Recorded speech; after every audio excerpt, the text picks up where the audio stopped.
The truth is that everyone has the potential to become rich, however, certain people have habits that are crippling their ability to build wealth.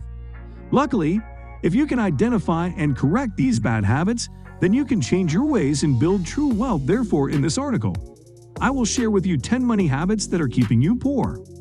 In today's video, we are going to show you habits that keeps you poor. Without further ado, let's begin. Impulse buying. Those who are constantly in financial distress are often the type to snatch up something whether it's on sale or not, even if the purchase wasn't exactly planned. In fact, impulse buying can lead to a series of different issues. First, many people will justify these unplanned purchases by saying that they earned this new gadget, or that the item is not a want, but a need. Second, these spur-of-the-moment purchases, when put on a credit card, may lead to the person paying for the item without actually having the funds to cover the cost. Using credit cards for the points. Not all rewards credit cards are evil. In fact, when used responsibly, some definitely have their place in your wallet. However, there's a reason credit card companies offer those rewards, and it's definitely not out of the goodness of their hearts. Rewards encourage you to spend more, plain and simple. A 2010 study presented at a meeting for the American Economic Association found that simply using a rewards or points-based credit card with a 1% return actually increased monthly spending by $68 and overall credit card debt by $115 per month.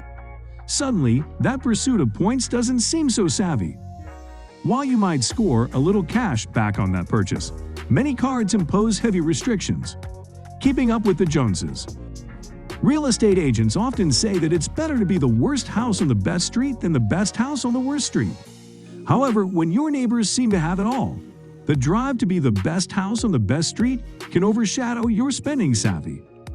Competition is a psychological trigger that can cause spending and keeping up with the Joneses, or competing against family members, neighbors, or friends can lead you to overspend. While some people simply don't care about measuring up to others, it can be a real challenge for certain families. Relying on retail therapy. While some people exercise or listen to music to reduce stress, others find therapy in spending. Shopping can actually release endorphins in the brain, similar to other activities such as exercise, sex, and even eating chocolate. Unfortunately, like those three things, spending money in order to feel good can actually become addictive. Shopping to boost your mood creates a link between happiness and buying material goods, and it's a link that can be seriously hard to break. So how pervasive is this issue?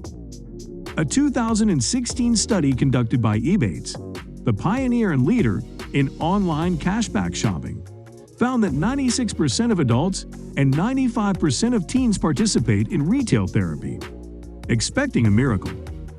People who are constantly in money trouble often believe that righting their finances would take a money miracle. However, you're never going to get out of debt by winning the lottery, landing a windfall from a wealthy relative, or having the world's best-paying job simply fall in your lap. What makes this way of thinking so dangerous is that it removes you from a position of control. When you're hoping for someone else to swoop in and save you from your bad habits, you're handing over the financial steering wheel and emotionally cutting yourself off from your debt. Of course, we all know that your credit, debt, and lifestyle belong only to you, and only you can solve the problem. Succumbing to lifestyle inflation. As you get older, you probably expect to achieve a better financial status than you had as a young adult. A better job, a raise, and even natural economic inflation can all affect your earning power. However, the difference between those who succeed in growing their wealth and those who perpetually struggle is how they manage the balance between their income and expenses. You see, it's tempting to put these increases in income towards a new house, a vacation, or simply increasing your day-to-day spending. But doing so could land you back at square one. Avoiding your debt. When you have a seemingly insurmountable amount of debt, just the thought of paying it down can make you cringe, and for many, their strategy for managing this debt is by avoiding it. Those who tend to ignore their debt may engage in red flag behaviors like avoiding phone calls from creditors and growing out bills before they even open them. You don't have to like your debt, but you do have to acknowledge it. Get in the habit of opening your mail when you feel calm and ready. The more you know about your debt, the better prepared you can be to face it. Once you know how much you owe, work out payment plans.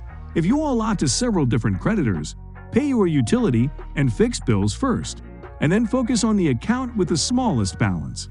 This can feel more achievable, and paying it off can give you the motivation you need to move on to the next balance. Taking interest-free loans. Like credit cards that offer points and rewards, stores that offer no-interest loans are simply luring in potential debtors and enticing them to spend more than they can. The sad part is that many people who bite on such offers won't pay off their loans before the interest-free period ends, after which they're often slammed with fees and even retroactive interest from that so-called interest-free period. Always read the fine print, and remember, unless you're certain you can pay it off before the grace period ends, interest-free loans are anything but. Only paying the minimum.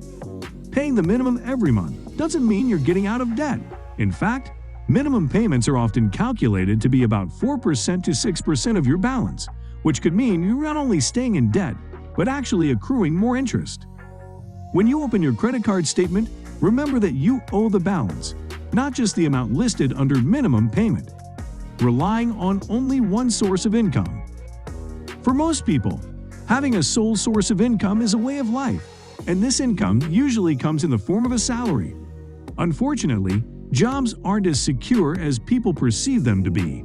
In fact, in 2018 alone, U.S. businesses laid off more than 21 million people, meaning that if your job was the only way you made money, then all of a sudden your cash inflow came to a halt. When it comes to income sources, you need to think of yourself as a tree. Do trees grow fruits from only one branch? The simple answer is no. They have different branches producing flowers and fruits, and so should you. You should keep developing and learning new ways to let your income work for you. This is not only wise, but a safe way to help you sleep at night. Now, obviously, the solutions to each of these bad habits vary from person to person. Someone might need to take up exercise to replace the mood-boosting properties of shopping, while another should probably cut up that cashback card to reduce temptation. However, as with all bad habits, the first step is recognizing that your behavior needs to change. So guys, let me know your thoughts down in the comments section below. Give this video a thumbs up for more interesting content. And don't forget to subscribe to the channel for more awesome content. Have a nice day, and I will see you in the next video.